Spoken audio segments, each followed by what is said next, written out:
Alrighty, ladies and gentlemen, welcome back to Nick Talks. So today, I'm trying to throw a little bit of some life lessons at you that I have discovered very recently.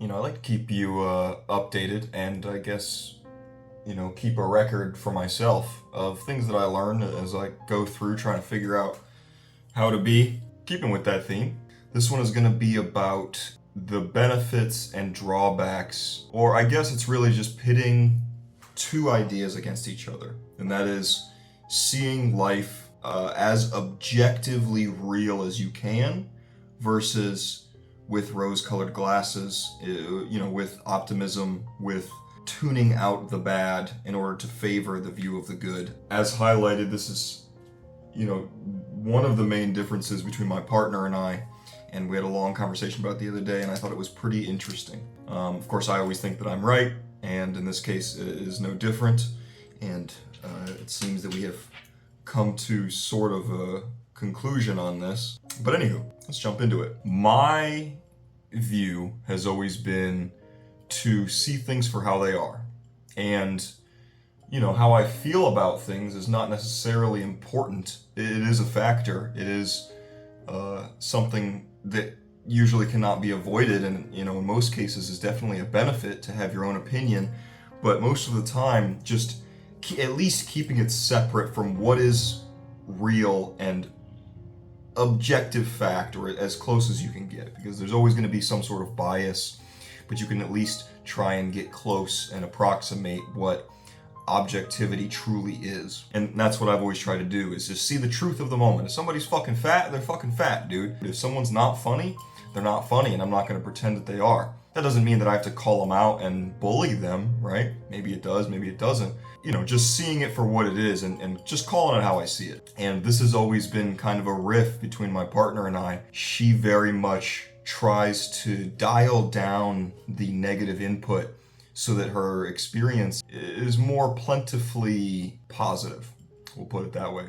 So, we had a long conversation about this, discussing the drawbacks of both, and that's what I'm going to get into. So, with the objective truth method, which is the one that I currently and formerly have employed, you're going to have a bad time sometimes, because there are plenty of times when I go into a situation and I have a negative experience of something, and it definitely taints the experience.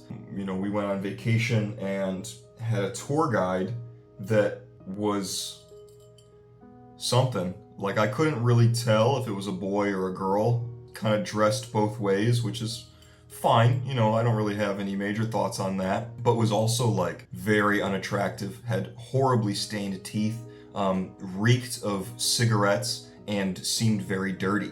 And those I have more strong opinions on. It's like, dude, or chick, clean yourself up, dog. It's not that hard to just take a fucking shower, especially if you're going to be in a public-facing role, right?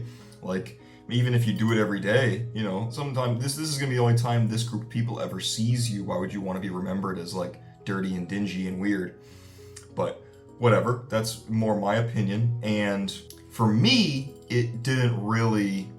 I was interested in what they had to say, but I obviously was not super engaged with the person, because as soon as I see someone who's not put together at all, it's like, okay, what you have to say has way less merit. Like, if your life is in shambles, guaranteed anything that you're going to say is going to be tainted with whatever bias has been, throwing your life off track, right? That's the way that I see it. Like, if someone is obviously full of shit, why would I listen to them? If you can't keep your life in order, how would you possibly be able to give me any information that would help me in any way? Why? How do I even know that it's true or verifiable, or if it's even worth listening to, if you're so obviously the kind of person that doesn't take themselves seriously? So why would I? Why would I take you in any way seriously? Now, is that fair? Every person has their worth. It's not up to me to determine who can or should do what. And ultimately, there are drawbacks to this, which we'll get into in a moment, but it may not have tainted my experience that much. It obviously did a little bit, to where I just had to focus on the information and not the person. Otherwise, I'd be like, dude, come on, right? but it definitely tainted her experience because she can tell immediately that I'm like, ugh, gross, dude. Clean up, dog. Right?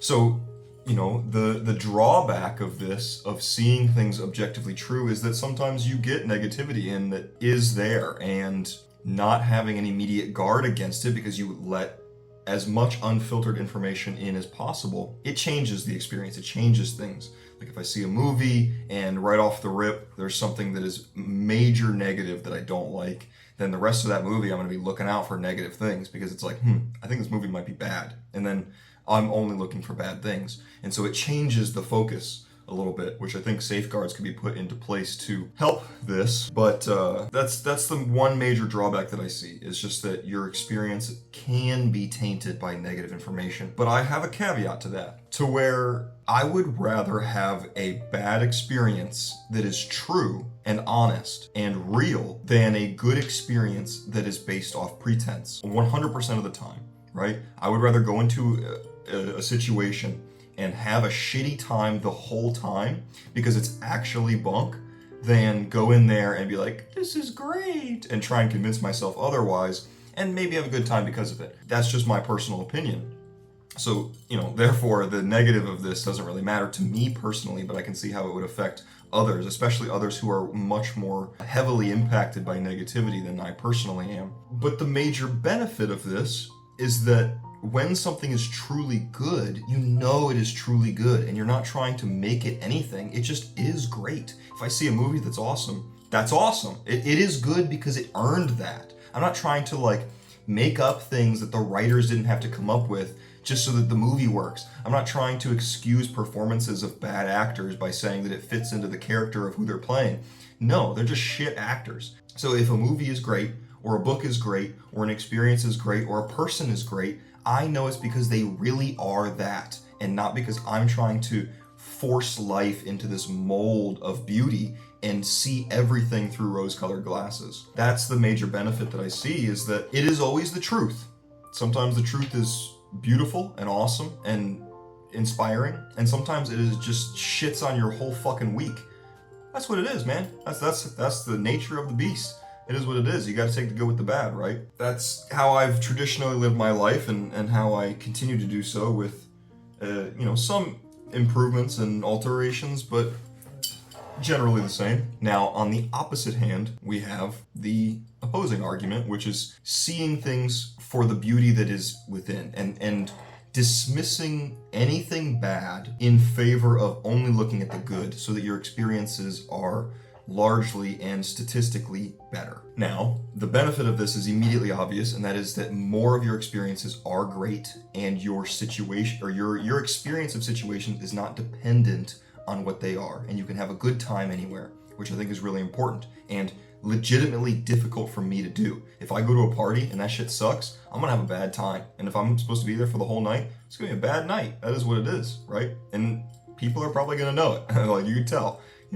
Like, I can fake it, but most of the time I don't try and hide the fact that, like, this shit is whack, right? But if you push aside anything you don't like and just focus on what's good, you will usually have a great time, unless something is horrifyingly awful. So, like, yes, if you watch a movie, you make all these excuses, oh, well, this works, and then, you do the writer's job for them, essentially. At a certain point, there's only so many excuses that you can make before it's like, yeah, this is shit. Right? So there is a point where these connect, but for the large portion of the time, the majority of the time, the experiences of day-to-day life and isolated situations are going to be more enjoyable. And you're going to have a better time, and maybe arguably have a happier life because you are choosing to see the beauty in everyday situations. Which I think that there is an elegance to that can't be dismissed.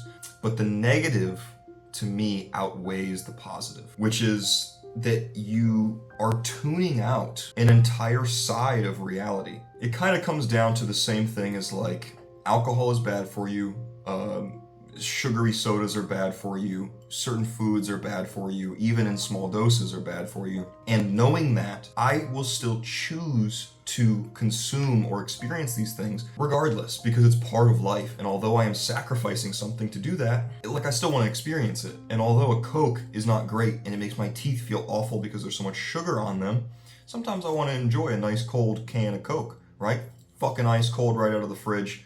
crack that bad boy, put it over some ice, squeeze some lime in it. That's some goodness right there. But do I want to have that all the time? Absolutely not. At least I'm open to experiencing things for what they are, and I'm not afraid of having Coke because it has negative consequences. I'm not afraid of drinking because it has negative consequences. I'm not afraid of going out every once in a while because it takes me away from my goals. You know what I mean? So with coloring your perspective to favor a certain outcome or favor a certain experience, you change the experience itself to one that is not necessarily truthful to what it is, and you're ignoring blatant facts of negativity, right? Yeah, I think that you should be able to see all virtue in human beings, but I'm gonna have a hard time being best buddies with someone who just completely ignores their health and is just in an utterly disgusting shape. It is what it is. That's just how I am, right? That's just like with all of my beliefs and morals and what I think about life itself, it is the very antithesis of all of that. I could definitely choose this other route and not see what is right in front of my face and dig deeper to find the beauty, and it will always be there. There is always a light side of the coin. But I am forfeiting my ability to see the situation for what it really is and judge things fairly. That's the drawback. You may have a great time more often,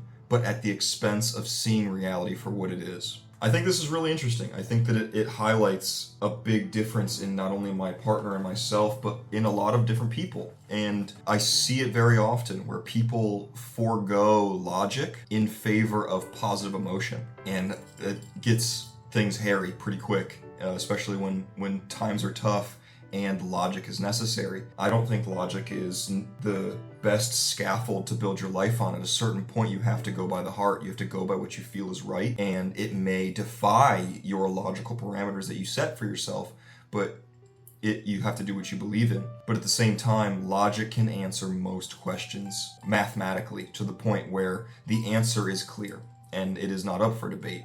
But sometimes the personal debate is necessary. Kind of to wrap this up, comparing them both is maybe not pointless, but I think that the true answer, as most of the time, is somewhere in the middle. I still think that seeing the truth is necessary. It is a necessary evil where I will have to sacrifice my personal happiness in the moment, because who gives a fuck, just to see what is real and what is right in front of me. But at the same time, I have to be able to push past negative experiences and still have an enjoyable time.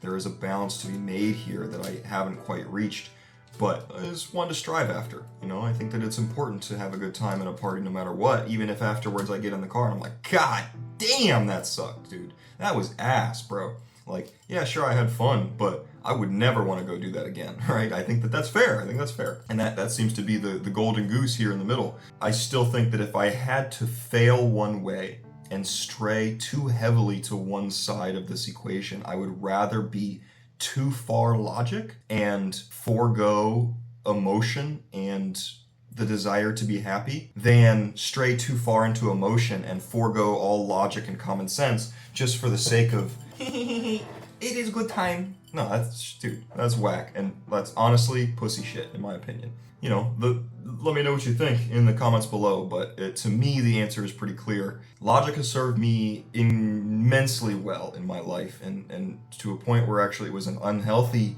balance where I did have to discover that not all problems can be solved with 1 + 1 = 2, but most of them can. And so sticking to that side and then venturing out into the field of emotion is much better than sticking to emotion and occasionally venturing out into logic, because you'll find that the world isn't what you want it to be, hardly ever.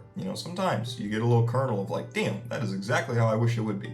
But most of the time it's a cruel truth, but it needs to be accepted. Otherwise you're living in a fairy tale and you're pretending that things make sense in favor of certain favorable outcomes, right? And there are some comparisons and parallels that could be drawn to massive movements and ideologies that have found their way into many media, but regardless, it's just a personal kind of maxim or dictum or whatever you want to call it, that logic will always serve you better than pure emotion every single time. But we'll leave that up to the debate. But thank you guys for watching. I really appreciate you. Stick around for next week, and Nick out.